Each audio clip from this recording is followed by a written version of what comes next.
Okay, good morning. I am on page 362 and page 363 of the book. This is the art of poetry, and I am taking a look at the art that goes with the poem Eating Alphabet Soup. Okay, so the first thing I notice is that I have the reflection of somebody's mouth there, kind of gross, and there's all those little alphabet macaroni floating in my chicken soup. So I'm already set up for this particular poem. All right, so now let's take a look at the structure of the poem first, because one of the things that you should be noticing right here is that unlike the first poem, Necessary Gardens, this is actually set up in stanza format. Here's the first stanza, second stanza, third stanza. Each one looks kind of like a paragraph within the poem. Each stanza is made up out of 5 lines. 1, 2, 3, 4, 5. So there's 5 lines there. 1, 2, 3, 4, 5. There's 5 lines, 10 altogether here. 1, 2, 3, 4, 5. Okay, 5 lines there. So this poem is made out of 3 stanzas, 5 lines per stanza. All right, and we notice that it has a very definite visual pattern to it. It has 1, 2, 1, 2, 1, 1, 2, 1, 2, 1, 1, 2, 1, 2, 1. So you want to be aware of that visual clues to this particular poem. All right, so now let's read the poem. Eating Alphabet Soup. My advice to the tablespoon slurper. Beware what you do with that scoop. The capitals, sir, can cause quite a stir in a bowlful of alphabet soup. While K, Z, and B do the backstroke across this hot, steamy lagoon, the fun-loving vowels may want tiny towels to dry themselves off on the spoon. But when letters go swimming together in sentences, nothing can beat the pleasure of reading the food that you're eating. So dive in and bon appetit. Okay, so I'm going to read it again. I want you to be aware of how I'm reading it. I'm starting at the beginning and I'm using the punctuation just like it was a sentence. I'm not stopping line by line. That's the worst way to read a poem. And most poems should be read out loud because they make more sense that way. Okay, eating alphabet soup. My advice to the tablespoon slurper. Beware what you do with that scoop. The capitals, sir, can cause quite a stir in a bowlful of alphabet soup. While K, Z, and B do the backstroke across this hot, steamy lagoon, the fun-loving vowels may want tiny towels to dry themselves off on the spoon. But when letters go swimming together in sentences, nothing can be beat. The pleasure of reading the food that you're eating, so dive in and bon appetit. And I read that badly. All right, notice what I did there. I made a mistake. I stopped at the line, which I just told you not to do. So I'm going to do this again, believe it or not. Eating alphabet soup. My advice to the tablespoon slurper. Beware what you do with that scoop. The capitals, sir, can cause quite a stir in a bowlful of alphabet soup. While K, Z, and B do the backstroke across this hot, steamy lagoon, the fun-loving vowels may want tiny towels to dry themselves off on the spoon. But when letters go swimming together in sentences, nothing can beat the pleasure of reading the food that you're eating. So dive in and bon appetit. That one was better. All right, couple of things here. I want you to think about who is the writer talking to? The person they're talking to is this tablespoon slurper. I imagine is the person whose mouth we're seeing the reflection in the soup. Okay, so that person is eating this alphabet soup. All right, so there's a phrase here that is an example of alliteration.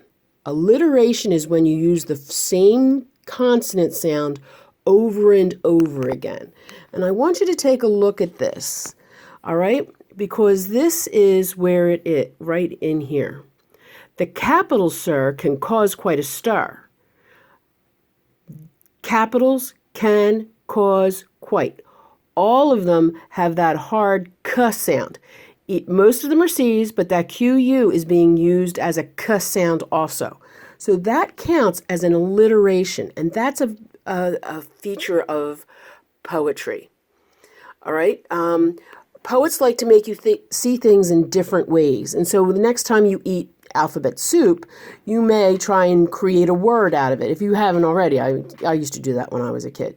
So when you are eating your alphabet soup, maybe you try to make words out of the little macaroni letters.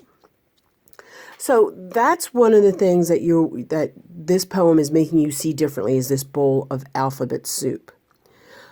Okay. Excuse me. All right, so think about what you were doing, okay? So you might want to visualize this particular poem. You can hear somebody slurping.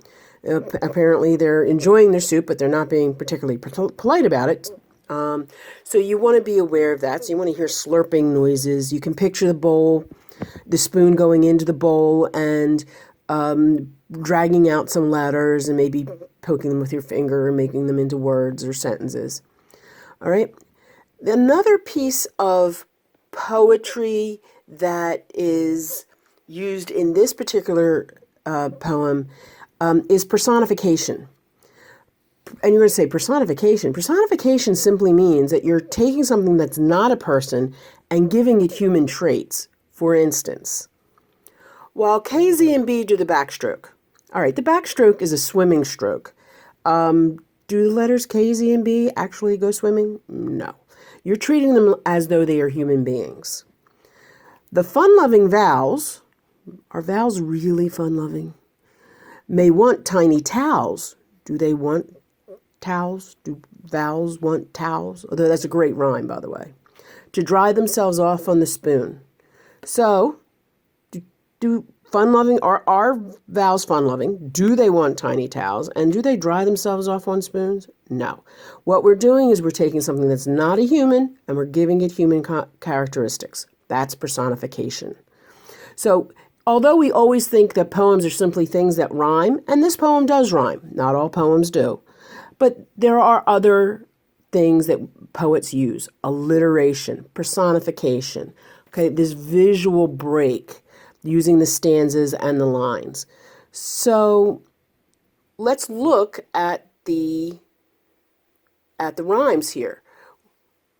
Slurper and scoop, nope, don't rhyme. Sir and stir do though. So we have an A, B, C, C, and then soup and scoop do rhyme. So the rhyme scheme here is a little bit complicated. It's A, B, C, C, and then because scoop and soup rhyme, we go back to B. So we have my advice to the tablespoon slurper. Beware what you do with that scoop. The capital sir can cause quite a stir in a bowl full of alphabet soup. So look at how this rhyme works. Let's see if this pattern holds in the next stanza. While K, Z, and B do the backstroke across this hot, steamy lagoon, the fun-loving vowels may want tiny towels to dry themselves off on the spoon. So backstroke, okay, that's our first. Does backstroke and lagoon? No rhyme there. Lagoon, vowels? No, okay, so this is a B.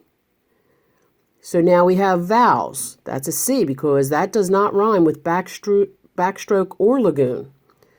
Vowels and towels, though, that is rhyme, and it's actually a pretty good one.